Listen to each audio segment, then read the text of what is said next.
NATO का पहला परमाणु युद्ध, एटमी जंग को तैयार पुतिन किम। मौजूदा खौफनाक हालात, भीषण मिसाइल, ड्रोन और रॉकेट से हमले, रूस यूक्रेन जंग को तीसरे विश्व युद्ध की आग में झोंक चुके हैं। लेकिन अब सबसे दहशत फैलाने वाले हालात ये हैं कि अब नेटो के 14 देशों ने रूस से सीधी जंग के लिए परमाणु तैयारियां युद्ध स्तर पर शुरू कर दी है। उधर दूसरी तरफ पुतिन और रूस के कट्टर समर्थक उत्तर कोरिया के लीडर किम जोंग उन ने अपनी परमाणु परेड से जहां ट्रंप के होश उड़ा दिए, तो वहीं दुनिया को यह भी दिखाया कि रूस जंग के मैदान में बहुत आगे की तैयारी कर चुका है।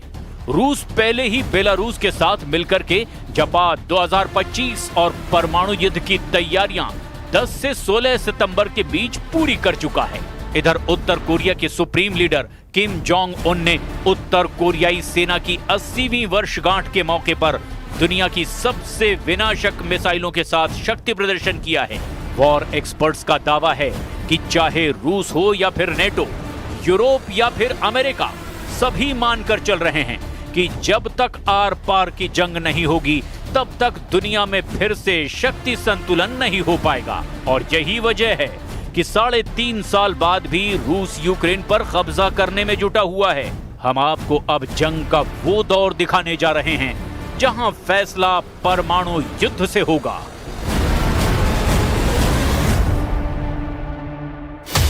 पुतिन किम की परमाणु तैयारी, हमले को तैयार वॉसोंग 20 मिसाइल।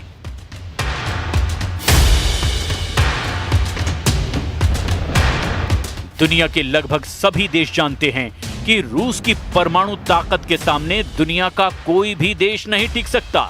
इसीलिए अमेरिका भी पिछले 3.5 सालों से रूस पर सीधा हमला करने की हिम्मत नहीं जुटा पाया है। अगर देखा जाए तो पुतिन अब तक के युद्ध में बाजीगर साबित हो रहे हैं। जहां एक तरफ रूस यूक्रेन के 27% इलाके पर कब्जा कर चुका है, तो वहीं दूसरी तरफ परमाणु तैयारियों से नेटो, यूरोप और अमेरिका के होश उड़ा चुका है।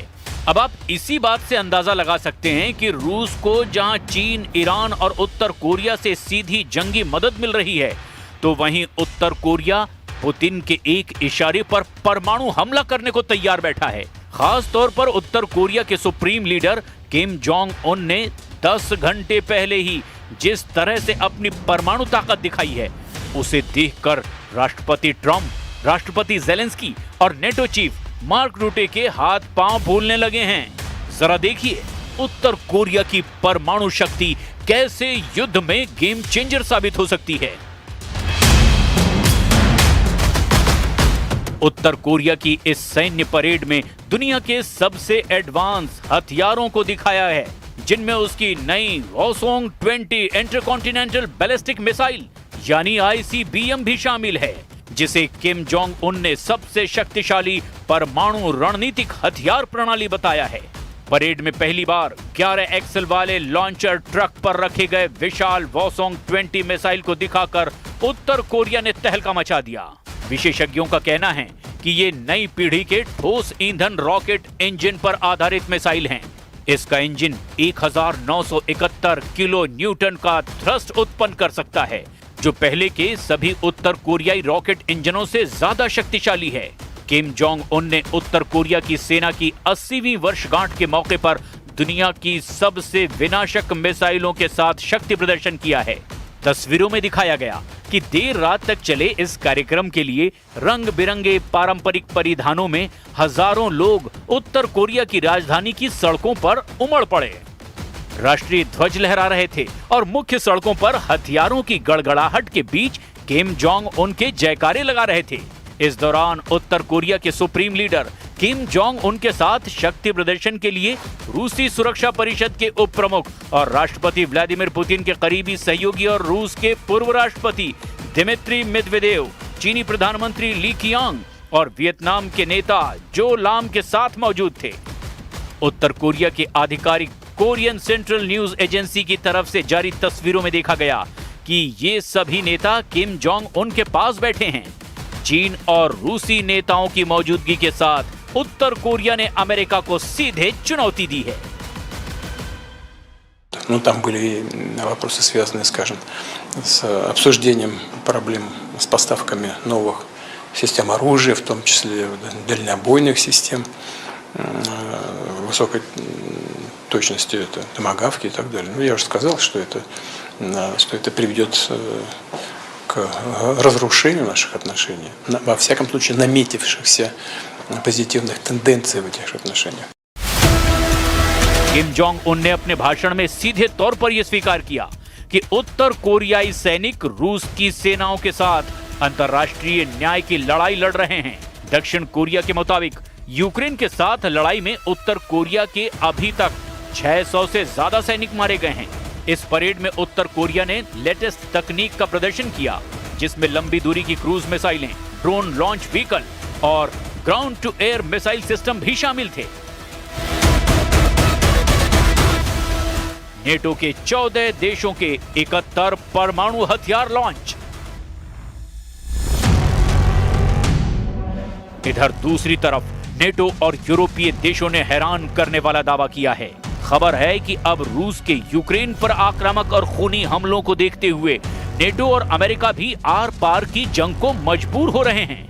फिलहाल अमेरिका रूस से सीधी जंग से बचना चाहता है, लेकिन नेटो और यूरोप के 14 देश रूस के खिलाफ ऐसा परमाणु चक्रव्यूह रच रहे हैं जो दुनिया को विनाश की कगार पर पहुंचा सकता है। जरा देखिए कैसे यूक्रेन युद्ध के बीच रूस की लगातार परमाणु धमकियों के जवाब में नेटो 36 घंटे बाद अपनी सबसे बड़ी परमाणु एक्सरसाइज शुरू करने जा रहा है। ये युद्धाभ्यास, जिसे न्यूक्लियर डेटरेंस कहा जा रहा है, 13 अक्टूबर से शुरू होगा और इसमें 14 देशों के 71 यूरोपीय विमान परमाणु हथियार लॉन्च करने का अभ्यास करेंगे।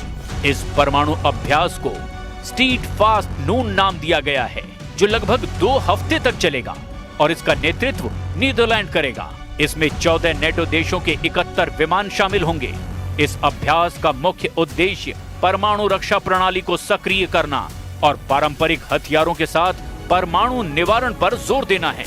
नेटो इस बड़े सैन्य अभ्यास के जरिए अपने सदस्य देशों को रक्षा सुरक्षा का भरोसा दिलाना चाहता है।